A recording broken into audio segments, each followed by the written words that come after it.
Module 170. This module is related with transnational corporation in the world of sovereign state. Here we are going to discuss about flexibility of capital movement. Now this is important that transnational corporations, they are capable to enjoy the competitive edge against the state. Now this is interesting how it happens. The transnational corporations have the ability to use the capital to circumvent the control and authority of sovereign state because they are becoming more powerful in terms of their financial resources as compared to state as such. So they are easily capable to escape the regulation and taxes via freedom to channel financial resources through transfer pricing and the euro currency market. So these are the two possible aspects through which these transnational corporations generated so much huge financial funds which allow them to easily violate any kind of rules and regulation made by the government. Therefore, they got more power as compared to the government in terms of violating their regulation, because government fails to execute their regulation on these transnational corporations. Specifically, it is related to capital control or money supply and such kind of things. So transfer pricing and the euro currency market was the two major aspects which we need to focus. First, without transnational corporation, what is the strategy? Basically, the competitive market trade set their own volume and prices based on the Hickscher-Ohlund trade theory, because whatever competitive advantage is available to the country, according to that, compared to other country, this country try to produce how much extra resource should be allocated to product X and what is left for product Y. So they are going to decide the volume, and then they are going to decide this volume to an extent based on the international price of that particular product. So if prices are growing up, more resource may be allocated. If prices are moving down, less resource can be allocated. So accordingly, and secondly, which should be produced more, X or Y, in which you have competitive advantage. Therefore, you will produce, if you have more competitive advantage in X, you will produce more X than Y.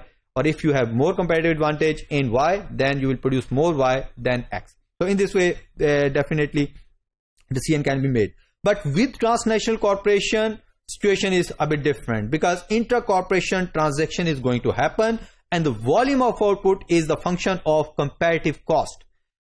How much comparative cost exists in different areas, in different locations where this transnational corporation is going to work, accordingly it determines the volume. Let's suppose if different kind of developing countries are there and whatever transnational corporation product is in the market that can cheaply produce in these countries, and it can abundantly produce with the given technology, then the volume will be quite high. But if that is costlier to produce, then definitely volume will be a bit low. So in this way, volume is going to be decided. But pricing actually based on high technology based goods with corporate innovations. Okay, what kind of corporate innovation is going to happen? And that is definitely related to the high tech or more sophisticated technology based goods which have been developed by these transnational corporations. And so assigned to the international transactions to move their profit and evade restriction or any kind of taxes. So automatically they use this pricing strategy and they try to do that kind of international transactions in which they can easily avoid any kind of tax or restrictions being imposed by the government to make sure that they are going to maximize their profit. So transnational corporations can easily hurt the least developing countries via transfer pricing. So transfer pricing actually refers to the undervalued export or overvalued imports. Let's suppose company X is going to produce in country A and country B. Country A is the country of origin or home country or core country, and B is the country developing country. So company X, subsidiary XA in the original country and XB in the developing country. Now company X, it will produce more output if going to make more surplus output in A country then it will export it to the country B, and that will be exported with undervalue. Mean they are going to export at low prices to the other country, because they are going to export through their own company, because company X is working in country A and X is working in country B. So whatever export is going to be made, it is going to happen through company X. So company X is buying from its own country, from its own company from country A. So they are going to make its value low, because in that case they easily reduce the level of tariff or taxes they need to pay. On the other side, overvalued imports, if imports they are going to import from other country in the core nation, and then they are going to make its value more as compared to the rest of the world. So in this way, if there is any kind of benefit they are going to enjoy, or any kind of restriction, they can easily avoid that. So ultimately, whatever profit they are going to make from one place, they can easily move it from place 1 to place 2 and 3. So they are going to displace their profit margins, but they may claim that taxes are already paid with even they didn't pay any taxes anywhere, so they can avoid totally, or they can make this payment of taxes in that particular area where the these taxes or tariffs are quite low. So they move their profit in that region where they are enjoying some kind of waiver in the taxes, or tax-free zones are there. So in this way, they can easily avoid that. In 1960s and 70s, a unregulated stateless pool of money has been emerged, and that was around to $1,000 billion. Specifically, that figure was given in 1980. So that was a big pool of stateless, unregulated stateless pool of funds, mean to say government cannot interfere in that particular pool of fund. So that pool of fund was available to the transnational corporations or different companies. So euro currency market actually shows that United States transnational corporations earn dollar, which are deposited in the European bank, and originally they are in form of multi-currency, because they are doing trade across different countries of the world. So they are, whatever they are selling to the different countries, they are generating respective currencies through this, and they are going to accumulate multi-currency funds, which was handled by multinational corporations, banks at New York, Singapore, Europe, European financial market. And since these banks purely controlled by these multinational corporations by themselves, therefore the whole funds are going to be, whole currencies are going to be regulated by these multinational corporations or transnational corporations. So they can easily violate any kind of capital control imposed by any country of the world.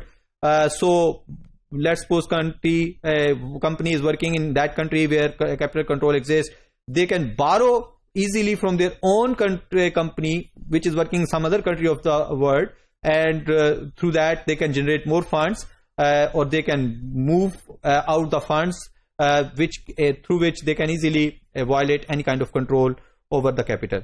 And secondly, any kind of strict monetary policy being followed by the government, because if money restriction exists and it is a bank which is working in form of multinational corporation in particular country, and since government don't want to allow more money supply, so government is not going to decrease the interest rate, and so in that case easily they can borrow from their own affiliate from other country, and they can increase the scope of their funds, mean to say they can increase or expand their deposit base by using the links or their affiliates from other countries. Therefore they have more deposits available through which they can increase the financing, or they can increase the money supply through credit creation process.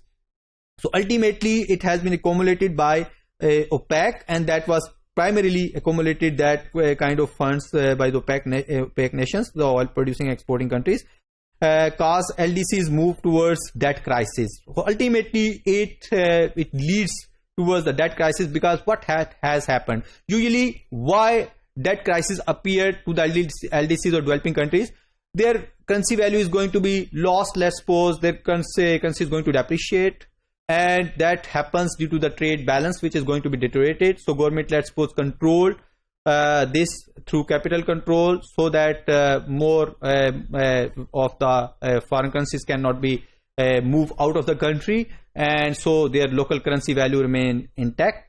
But if these transnational corporations are going to do trade with each other, with their own affiliates, and they are moving funds through underhand without government regulations or control, because they are belonging to the same company, so they are doing their own transactions, so they can easily move the money from one country to other country, and they may cause any kind of further deterioration in the value of the currencies, and which will further intensify the trade balance, and it will further create demand for more debts to settle the balance of payment, and it will lead to a debt crisis for the developing countries and further destabilizing the country. So I'm just going to give this picture for your reference purpose, so that you may have the idea how this transfer pricing is going to work. These are the different areas of the world where you can say the funds are going to be accumulated and they are going to be moved from one area to other area. Let's suppose the taxes are low in this area, then automatically more funds will be placed here